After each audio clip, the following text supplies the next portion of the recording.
आमर 13 दिन आम ठाकुर को यात्रा करूँ बोली सिद्धांत करूँ। आमर वर्तमान पानी तोड़ा दिन प्रथम दिन रे 1 तारिख 1 बार थिला 2 तारिख रे आम ठाकुर बाहर करूँ। प्रथम दिन भगता आमर 47 जन थिले। आगामी यात्रा मेरु यात्रा अच्छी। मेरु यात्रा पर्यंत 110 भगत आमर होउछंती एवं मेरु यात्रा रे आमर हांदोला अच्छी। संक्रांति दिन नियागाड़ अच्छी एवं आमर मेरु दिन भी अर्ण छत्र अच्छी।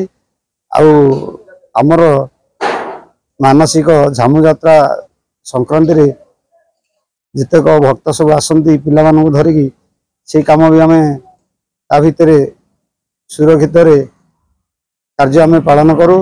वर्तमान आमे जो यात्रा को आरंभ करिचु आमर 100 केते भगता समस्ते संतोषजनक भाव ठाकुरंकर यात्रा रे अंशग्रहण करी आमर यात्रा को आगे नौछंती।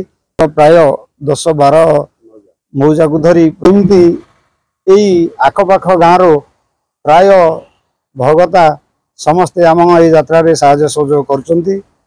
समस्त साहाय्य सहयोग नहीं आम ये यात्रा को आगे आणुचु।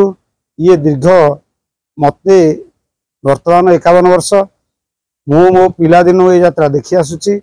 आगामी ये यात्रा को जो भली समस्त साहाय्य सहयोग रे चलुची आमे भाबुचु हुए तो ये आगामी आम समय मध्य आगामी आम पिला माने भी युवपीढ़ी ये यात्रा को आगो को नेबे।